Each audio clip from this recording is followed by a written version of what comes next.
I am a federal judge. You can confirm that Save it! immediately. Credentials don't put you above investigation. I am asking you to verify before escalating this. You think because you've got a title and a big house in this neighborhood that nobody's gonna... At 5:47 a.m. on Saturday, March 1st, 2026, 12 armed Homeland Security investigations agents in full tactical gear executed a no-knock raid on a quiet residential home in Silver Spring, Maryland. A flashbang grenade shattered the living room window before the front door had even been touched. Then came the battering ram. The door splintered inward on the first hit. Agents flooded the hallway shouting commands, boots shaking the floor hard enough to knock framed photos off the walls. Barbara Okuosa Adeyemi was pulled from her bed in pajamas and thrown face first onto the hallway floor. Her wrists were zip-tied behind her back before she could finish a sentence. Down the hall, her 16-year-old daughter Rosaline was forced to the ground at gunpoint in her own bedroom. Body cam footage would later show the girl's face, frozen in terror, a rifle barrel inches from her head. In the next room, 11-year-old Nnamdi stood paralyzed against his bookshelf, tears streaming down his face, a dark stain spreading down his pajama pants. Barbara's voice cut through the chaos, steady despite the pressure on her spine. "I'm a federal judge. I'm a sitting United States federal judge." The agent kneeling on her back didn't flinch. "Sure you are." Senior Agent Craig Loomis stood in the doorway of the bedroom, arms crossed, watching the scene unfold like a man observing routine work. He said nothing. He didn't need to. He had authorized every second of this. Craig Loomis was 46 years old, with 18 years in federal law enforcement and a career built almost entirely on post-9/11 fear. He had made his name running counterintelligence operations that targeted immigrant communities and black professionals with tenuous or outright fabricated links to foreign governments. 7 of his previous operations had collapsed before reaching trial due to lack of evidence. Not one of those failures resulted in discipline. 2 former colleagues had filed internal complaints alleging Loomis manufactured evidence and pressured informants into giving false statements. Both complaints landed on the desk of Supervisory Special Agent Donna Kessler, his section chief. Both were dismissed. Kessler had co-signed nearly every major warrant Loomis had pursued over the past 6 years. Among his peers, Loomis was known for what supervisors politely called big swings, high-profile raids designed to generate press attention and justify budget lines, rather than produce convictions. He had been chasing a promotion to Assistant Special Agent in Charge for 2 years. He needed a headline case. And when Barbara Okuosa Adeyemi's name surfaced during a routine intelligence sweep, Loomis decided she was it. Judge Barbara Okuosa Adeyemi was born in Baltimore to Nigerian immigrant parents who had come to the United States with nothing but education and discipline. Her father taught biology at a community college. Her mother worked as a hospital administrator. Barbara earned her undergraduate degree from Spelman College, then her law degree from Harvard, where she graduated in the top 5% of her class. She clerked for a federal appellate judge on the Fourth Circuit, then spent 8 years as a prosecutor at the Department of Justice, specializing in national security cases, the very field Craig Loomis now worked in.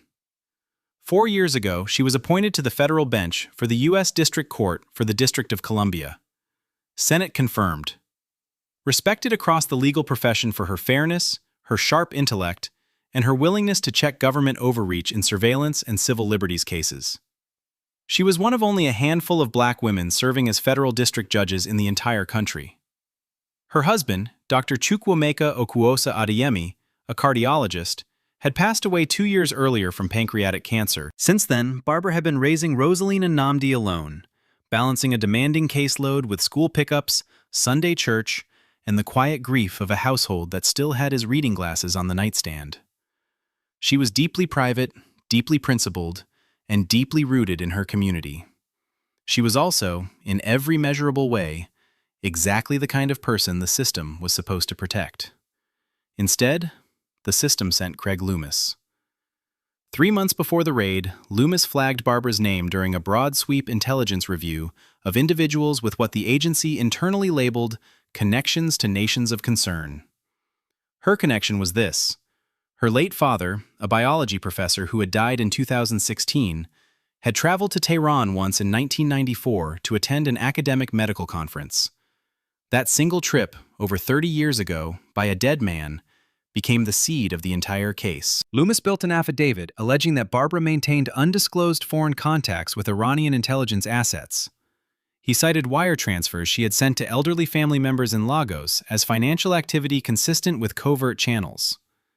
He pointed to her professional travel to The Hague for a judicial conference, a trip organized by the U.S. State Department, and described it as indicative of clandestine meetings with foreign operatives.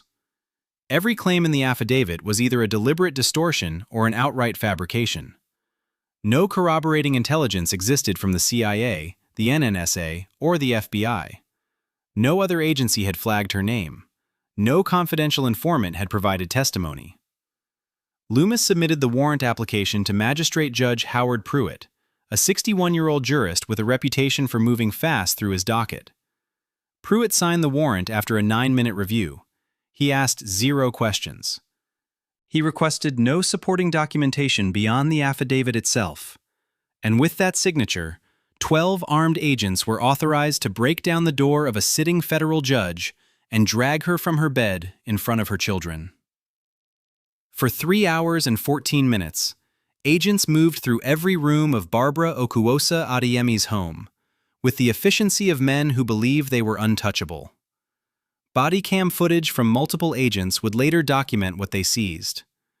Laptops from the home office, cell phones from the kitchen counter and both children's bedrooms, family photo albums pulled from a living room shelf, Barbara's judicial case files, binders and folders containing active federal proceedings, carried out in open boxes without covers or seals, her children's tablets, financial records from a filing cabinet in the hallway, her late husband's medical files, still kept in a drawer beside his side of the bed, and a box of personal letters her father had written to her mother from Nigeria over the course of 40 years, the same letters Loomis had described in his affidavit as coded communications.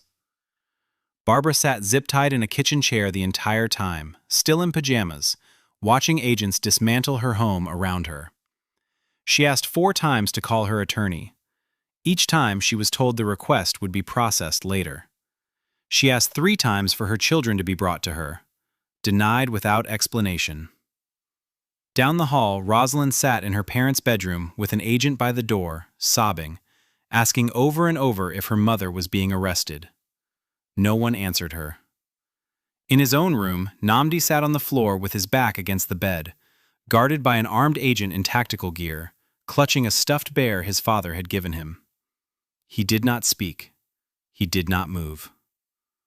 Loomis personally entered Barbara's home office and began reading through her judicial case files. When a younger agent standing nearby asked quietly whether they should be handling court documents, Loomis did not hesitate. "She's not a judge today. She's a suspect." 3 minutes after the first flashbang shattered Barbara's living room window, Bill Tavares was standing on his porch across the street in a bathrobe and slippers, phone raised, recording. Tavares was 68 years old, a retired firefighter with 30 years of service and the kind of instinct that told him when something was deeply wrong. He had seen the tactical vehicles pull onto the block at 5:44 a.m. He had watched a dozen agents in helmets and body armor pour out and stack up along the front of the house. And when the grenade went off and the door came down, he pressed record. Over the next 2 hours, his phone captured everything visible from the street. Agents moving in and out carrying boxes, evidence bags clearly containing children's electronics, small tablets and laptops sealed in clear plastic. A moment, 53 minutes into the footage, where an agent walking toward a vehicle held up a framed family photograph and said something to a colleague that made both of them laugh. Tavares caught the moment. Rosalind's face appeared briefly in a second-floor window, tears visible even at distance, before an agent pulled the curtain shut from inside. He walked toward the perimeter once and asked an agent what was happening. He was told to return to his residence immediately. He stepped back, but kept recording. He did not go inside. That evening, sitting in his kitchen with the footage still on his phone, Tavares told a reporter something he would repeat in every interview that followed. I spent 30 years running into burning buildings. I've seen houses raided for drugs. I've seen bad situations. But I have never in my life seen anything like what they did to that woman and those kids. And I knew right then somebody needed to see this. At 9:15 a.m., 3 hours and 28 minutes after the first agent crossed her threshold, Barbara Okuwosa Adeyemi was finally permitted one phone call. She dialed Obiora Nwankwo, her attorney and one of her closest friends, a constitutional law specialist who had known her since their years together at Harvard. Body cam footage from the agent standing nearest to the kitchen captured the call. Barbara's voice was controlled, measured, almost clinical, the voice of a woman trained to function under pressure. But the camera also captured what her voice did not betray. Tears running down both cheeks, her jaw tight, her zip-tied hands trembling against the kitchen table. They broke into my house. They terrorized my children. They are calling me an Iranian spy. I need you here now. Nwankwo arrived in 40 minutes. He walked through the damaged front door in a suit, briefcase in hand, and identified himself immediately as counsel for Judge Okuwosa Adeyemi. Loomis, standing in the living room reviewing a stack of seized documents, barely looked up. Nwankwo stepped closer and spoke clearly enough for every body cam in the room to record it. My client is a sitting United States federal district judge for the District of Columbia. You have seized active judicial case files from her home office. That is an unconstitutional violation of the separation of powers and judicial independence. The room went quiet. Agent Bryce Dillingham, standing near the hallway, looked at Loomis. Two agents near the front door exchanged a glance. Loomis's expression did not change, but his hand stopped moving over the papers in front of him. "We'll verify that," he said. Nwankwo's response was immediate. "You should have verified it before you put a flashbang through her window." Loomis stepped into the backyard and called his section chief, Supervisory Special Agent Donna Kessler. He kept his voice low. Kessler ran the name through the Federal Judiciary Personnel Database. The confirmation came back in under 2 minutes. Barbara Okuwosa Adeyemi, confirmed sitting judge, United States District Court for the District of Columbia. Appointed by the President of the United States. Senate confirmed. Active caseload of over 60 pending federal cases. The ambient audio from a body cam still recording in the kitchen picked up Kessler's voice through the phone speaker, tight and clipped. "Craig, what have you done?" Loomis said nothing for several seconds. Then he walked back inside and told his team to begin wrapping up. He did not apologize to Barbara. He did not order her zip ties removed immediately. He did not instruct agents to return the judicial case files. Instead, he stepped outside again, pulled out his personal cell phone, and made a second call off body cam. No record exists of who he called or what was said. When he returned to the kitchen, he addressed Nwankwo with the flat tone of a man still trying to control a situation that had already left his hands. "The investigation is ongoing. Seized materials will be reviewed and returned if appropriate." Nwankwo was already standing, his briefcase open, a legal pad filled with notes. He looked directly at Loomis, his voice steady and precise. "You have just raided a federal judge's home on fabricated evidence, seized constitutionally protected judicial files, and terrorized her children. This is not going to be reviewed. This is going to be investigated, but not by you." At approximately 10 a.m., more than 4 hours after the raid began, an agent finally cut the zip ties from Barbara Okuwosa Adeyemi's wrists. The plastic had left deep red grooves in her skin. She did not rub them. She stood, walked to the hallway, and asked for her children. Namdi was brought to her first. The 11-year-old crossed the kitchen at a run and wrapped both arms around her waist so tightly she had to brace herself against the counter. He did not let go for nearly 20 minutes. He did not speak. Rosalind came next, led by an agent she refused to look at. She sat down in a kitchen chair, folded her hands in her lap, and stared at the wall. She said nothing. Her eyes were dry and distant in a way that unsettled Nwankwo more than the tears had. The house looked like it had been torn apart by people who did not care what they broke. Furniture was overturned, drawers had been pulled out and emptied onto floors. Closets stood open with clothes dragged from hangers. Her late husband's study, the room she had kept exactly as he left it, had been ransacked. His books pulled from shelves, his desk drawers dumped. In the upstairs hallway, a framed photograph of her parents' wedding lay face down on the carpet. The glass cracked in a long diagonal line. Barbara walked through every room with Nwankwo beside her, documenting the damage with her phone. She did not cry again. Her voice was flat, precise, cataloging each violation like evidence. They took the kids' laptops. They took my case files. They took the letters my father wrote to my mother. By 11 a.m., Nwankwo was on the phone with the chief judge of the D.C. District Court. By noon, the Judiciary's administrative office had been formally notified. By 2 p.m., a written complaint had been filed with the Department of Justice, Office of the Inspector General. By evening, 3 United States senators had been quietly briefed by senior judicial officials. The machinery of accountability had begun to move. But inside the house, Nnamdi was still holding on to his mother, and Rosalind had not said a word. On the morning of March 2, 2026, Bill Tavares sent his footage to a reporter at a local television station. He had not slept. By midday, the story was everywhere. Every major outlet ran some version of the same headline, and each one landed harder than the last. Homeland Security raids federal judge's home, calls her Iranian spy. Black federal judge zip-tied in own home during pre-dawn raid.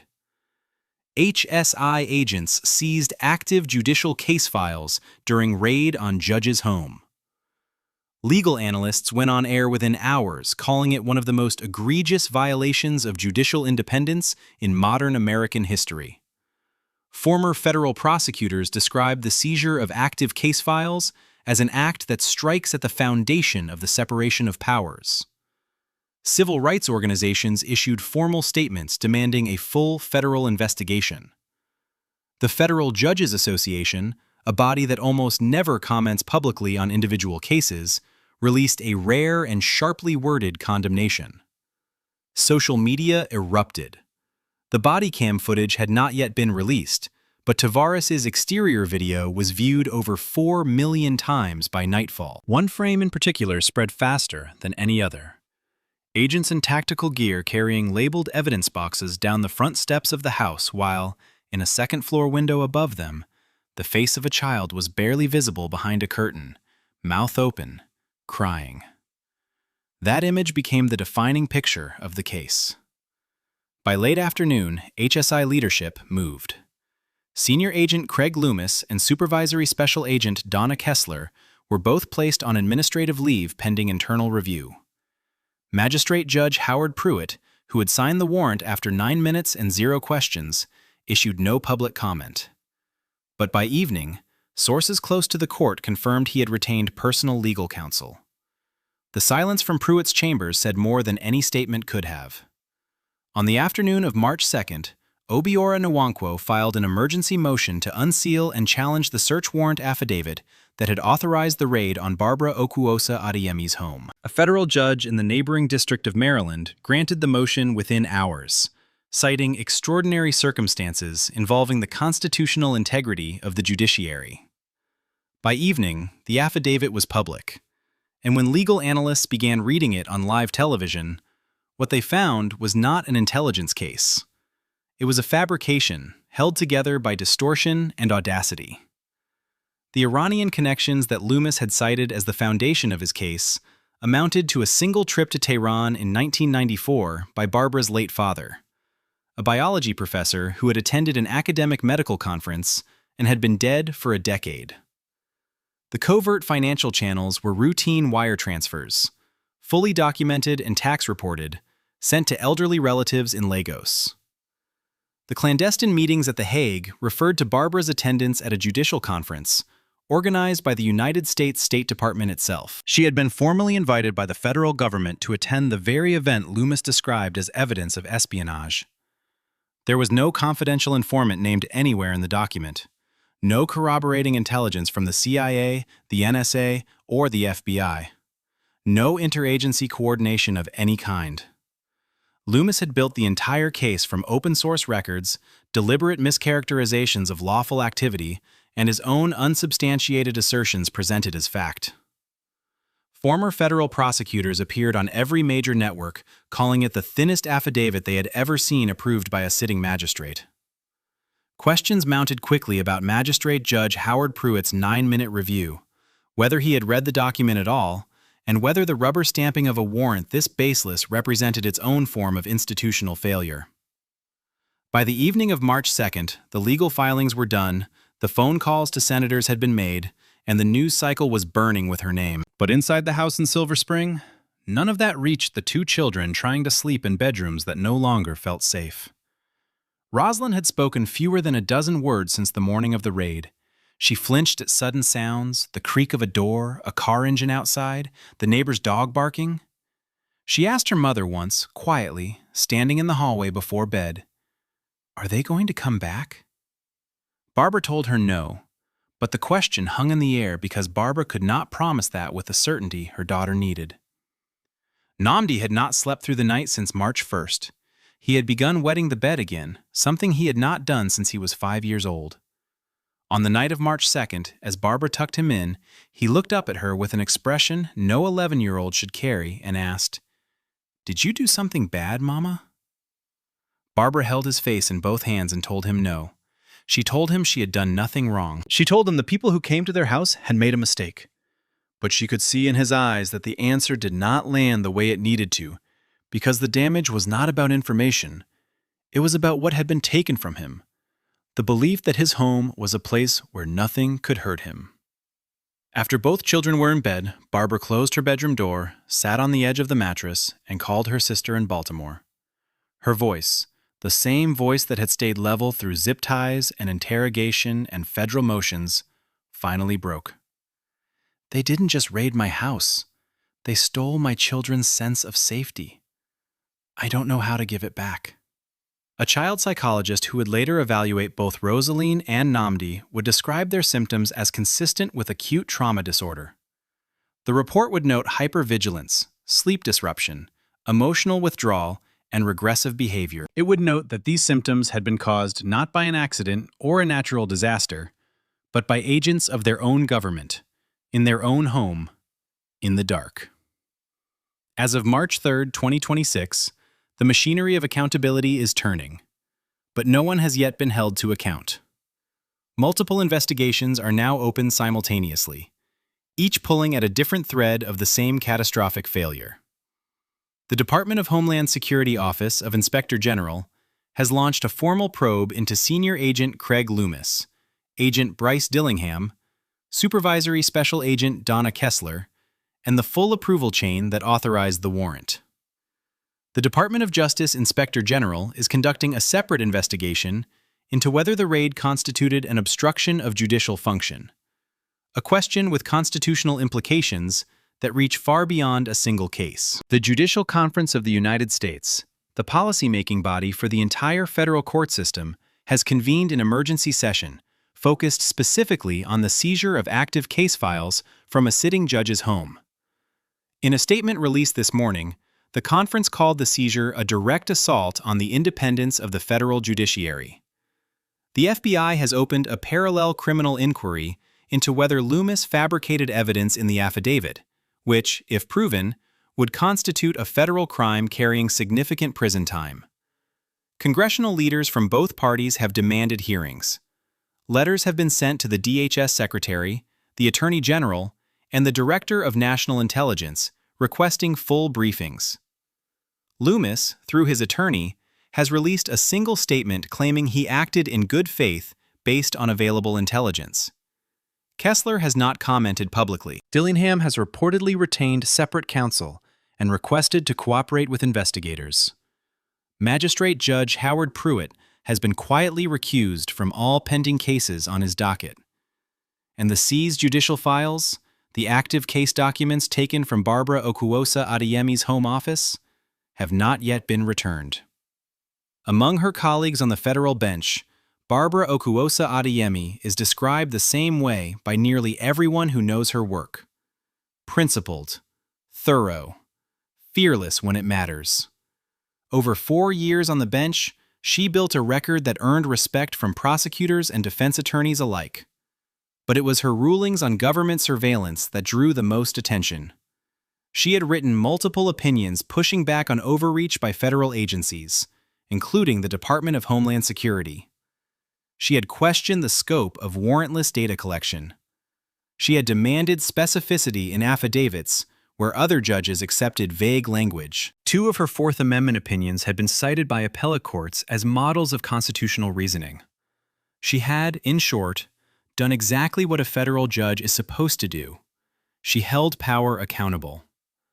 And now, legal commentators across the country are asking the question openly. Was this really an intelligence failure? Or was it retaliation? Was a black woman who dared to check federal authority made into a target by the very apparatus she had held to account? No direct evidence of retaliation has emerged. Not yet. But the investigation is ongoing, and the coincidence has not gone unnoticed by anyone paying attention. Barbara herself has not spoken publicly. She has not appeared on camera. She has not given interviews. Through Obira Nwankwo, she released a single written statement on the evening of March 2nd. It read, "I swore an oath to uphold the Constitution of the United States. On March 1st, agents of the federal government broke into my home and violated that Constitution in front of my children. I intend to ensure that every person responsible is held accountable. Not for my sake, but because if they can do this to a federal judge, they can do it to anyone." This story is not finished. As of March 3rd, 2026, no one has been charged. No one has been fired. No one has been arrested. The judicial case files seized from Barbara Okuosa Adeyemi's home remain in government custody, active federal proceedings handled by agents who had no legal right to touch them.